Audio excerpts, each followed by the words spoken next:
Good morning, everybody, and welcome to our webinar, The Shift from Communication to Collaboration. The aim of the webinar here today is supposed to be educational. We're going to basically cover off sort of hybrid communication to collaboration with the traditional PBX and Skype for Business.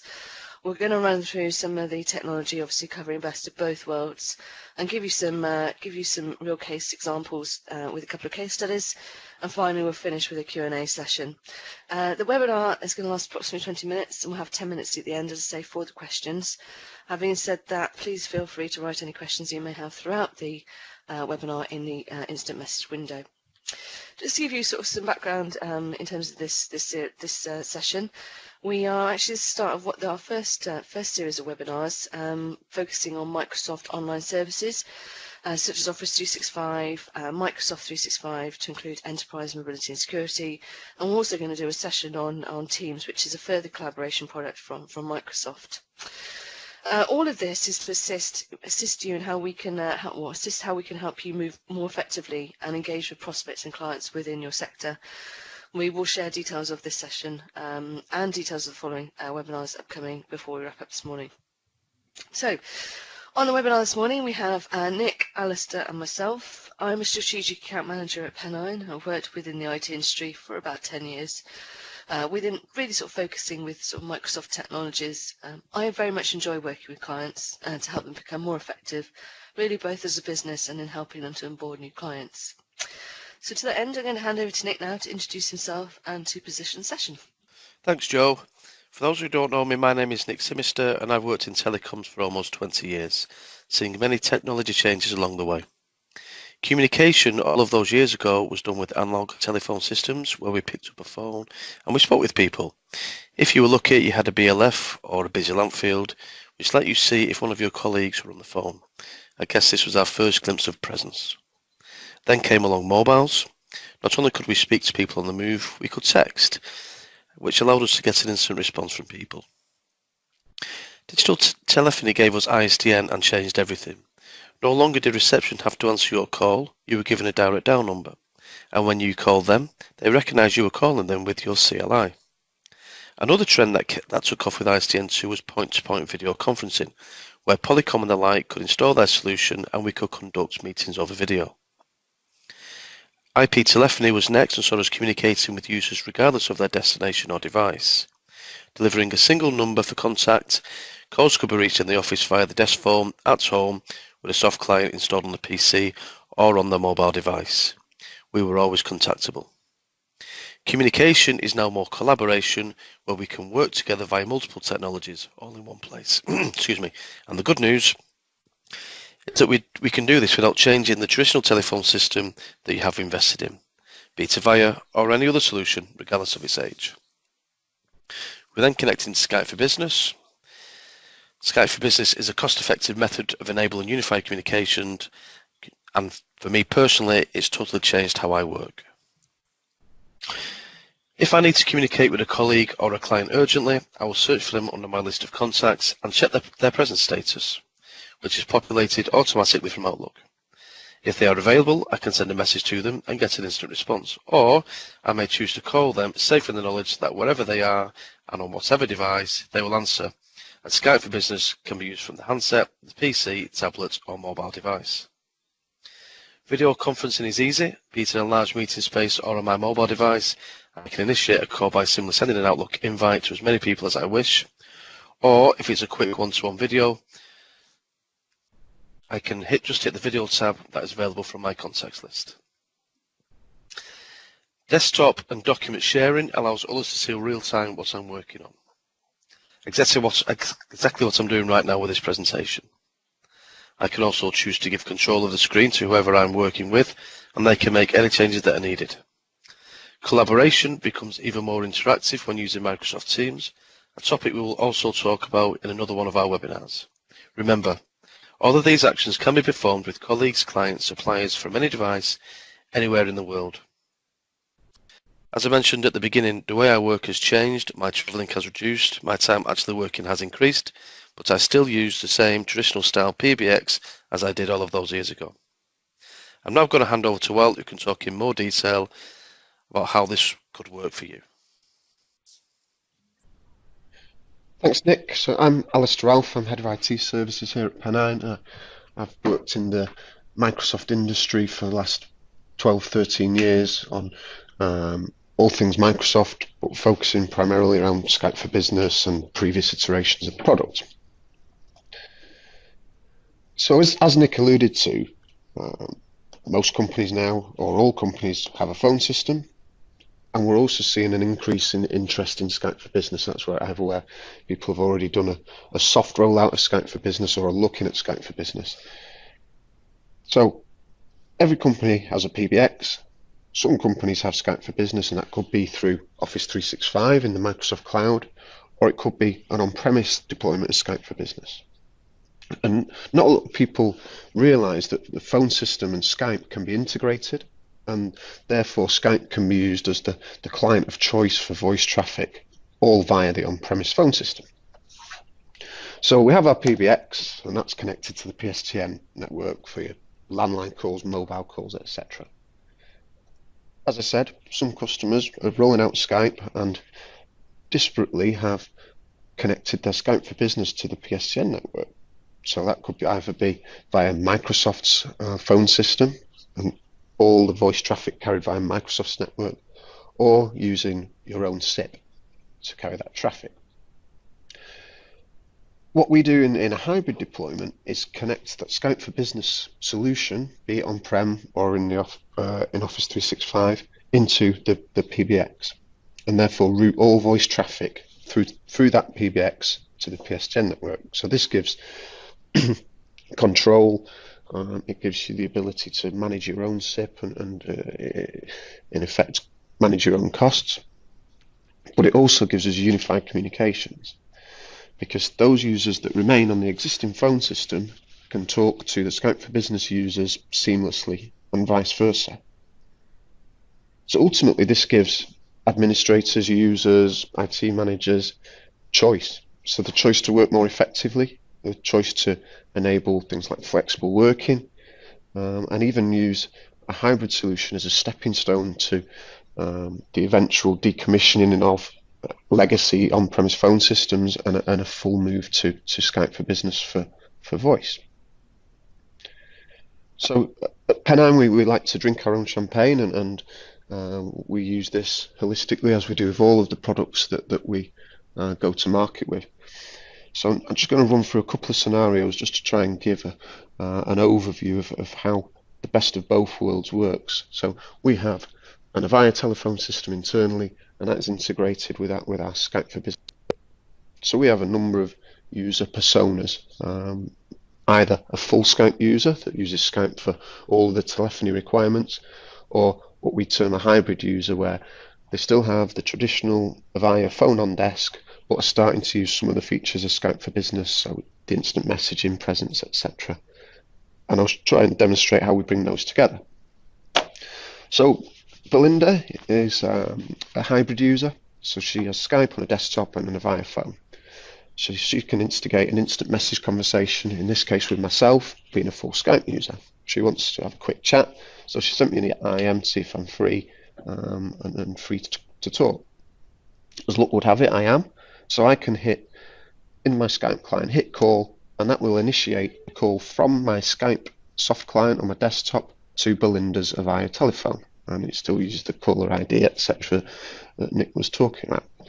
And that will allow Belinda to, from the comfort of her own desk, use the audio path through the Avaya telephone, but then still have Skype functionality with me sat at my laptop wherever I am in the world. So in this image here, we're actually having a video conversation. I'm using my headset, Belinda's using the Avaya phone.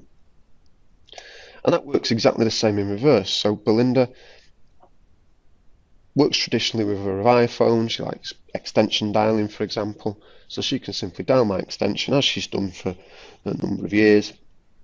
And that call will be routed to me on my Skype for Business on my laptop, so I can work seamlessly wherever I am.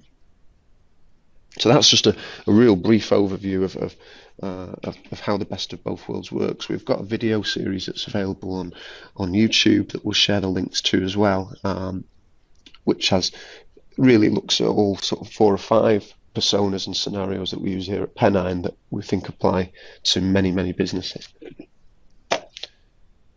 So just to sort of summarise what benefits this gives us, and when Nick, Joe and I were talking about this, I was talking about benefits, but Nick was talking about facts. So we've produced came up with a new word, and that's benefacts, because these are all true and are benefits, but also facts. So a hybrid model allows you to sweat the investment that you've already made in that via phone system. Those handsets aren't cheap, or could be any phone system for that matter. The handsets aren't cheap. The investment in a telephone solution isn't cheap, and also giving you the functionality of that you've already have in place with that telephony. So it allows you to sweat that investment and sweat those assets, and ultimately build the return on investment and increase the return on investment.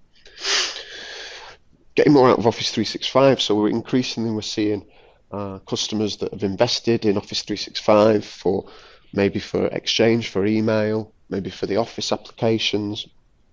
I sort of see those as more of the low-hanging fruit, the more commonly deployed elements of 365. Starting to use Skype enhances that Office 365 solution, and really gets you to get more out of that. And Microsoft say that to gain the minimal value, really, you need to be deploying 3 Office 365 SKUs in order to start to get your money back. Increasing efficiency. So Nick talks about it's changed the way he works. He's more effective, he's more efficient, he can work anywhere. Less travel equals cost reductions. While we were preparing this webinar, I was down at an event in Twickenham, Microsoft event in Twickenham. We needed to review some slides. I was able to log on, access the same slide deck that the team are accessing, make the relevant changes, even do a run through to make sure the technology works okay. And I was able to do that using 4G in the reception area at Twickenham Stadium. So that in itself just describes flexible working. Today we're doing this webinar. Joe's working from home, Nick and I are in the office, but we can all access the same content quickly, easily and efficiently. So it's all of that leads to cost reductions and improving the return on investment in your telephony solution, but also Office 365. And the last point here is the attraction of talent. So these days, there's up to 5 generations of employees in the workforce, ranging from young graduates, etc., right up to those coming up to retirement. And each person within those generations will communicate in a different manner, and this best of both worlds solution really allows you to give your users the most effective way of communicating and allow them to communicate as they see fit and as works best for them. So I'm going to hand back to Joe now. Joe's going to look at a couple of case studies that we've of customers that we've recently been working with. Great, yes, thank you, Al. So, yes, as Al mentioned, we've actually deployed many solutions here at Pennine, focused on either on-premise, hybrid, or actually fully hosted. And obviously, we've got a few names on the screen there in front of you. I'm just going to focus on a couple of them today. So, Ashton Sixth Form College and Cloud Industry Forum, both of which who take advantage of this technology but do things slightly differently. So, with Ashton, our college, we worked with John Hay, who's the IT manager there, and of course with his team. They had in place an aging system, a telephony system, which was out of contract, and actually, importantly, it was actually out of support. Obviously, we all know that given the niggles, etc., and the issues that obviously arise with technology, if you haven't got that support there, it can be very, very difficult to do your work on a day-to-day basis. So due to the way the college actually operated and sort of the types of users it has, the college still wanted to have an on-premise environment, but they wanted to take advantage of the benefits of Skype for Business. So as a result, through scoping the correct solution for them, and in the end, we deployed a brand new Avaya solution and integrated it with Skype for Business. So it's giving those users who work in the office the best of both worlds, so the hybrid solution of the two solutions, as Al mentioned earlier when he was running through how it's all worked, while the remote users would just connect to Skype for Business from any device that they operate on. Now, speaking back, obviously, with John and the team there at the college, to just get feedback, the moment that the solution was deployed, they mentioned that the effectiveness and the capabilities that his staff had increased immediately. Now, most of those users were already familiar with Skype. Of course, many of us are, because we've all had experience of using Skype as a consumer product. However, obviously now that it's been brought in Skype for Business, which is obviously the business aspect and the secure Skype for Business, then everybody has that experience of using the product. Not only that, is before we deploy a solution, we will always sit down and work out what type of user adoption that you would need, and therefore obviously work out what sort of training requirements you have. So John and the team are now very happy with the approach taken and the effectiveness that is created. This has started the college on their journey to deploy more products from the Microsoft suite and enabling the capabilities and harnessing the benefits further. So moving on to a slightly different model. So we've got the Cloud Industry Forum. So Alex and the team had a slightly different requirement whereby they were actually in a position where they found that most of the team were always working remotely. So they were always out on the road, they were always seeing clients, partners, working from home. And over a period of time, it became apparent that actually they had no requirement for an office. And that actually, it was, they were spending money on really that's something that wasn't a requirement. So with the help of Pennine, we actually embarked on to help them with the operational shift to close the office. So what we then did is we deployed a fully hosted model with the use of Office 365 and Skype for Business within that. We obviously made sure that everyone had the right sort of devices that were all updated and that they were managed and monitored properly. So they now all make calls via the Skype for Business client, and they have the full suite of collaboration within that Skype for Business. Now, the Cloud Industry Forum will further enhance the use of Microsoft services with the addition of enterprise mobility and security, which becomes part of Microsoft 365. And this is the security aspect, just to make sure that they have got user and device security, which is fully monitored and managed throughout, which is important. Okay, so that really sort of brings us to the end of our session here this morning. We will be sending out details of this webinar and, of course, details of the case studies that be found on our website. As mentioned at the start of the session, we are running a series of webinars focusing on Microsoft Online Services, the hybrid model and the benefits your organisation can gain. Our next webinar will be held on Wednesday the 7th of March, where we will be discussing Office 365 and the benefits to be gained from the continual technology advancements there. So thank you very much for your time this morning, yeah, we look forward to welcoming you onto our next webinar. Thank you.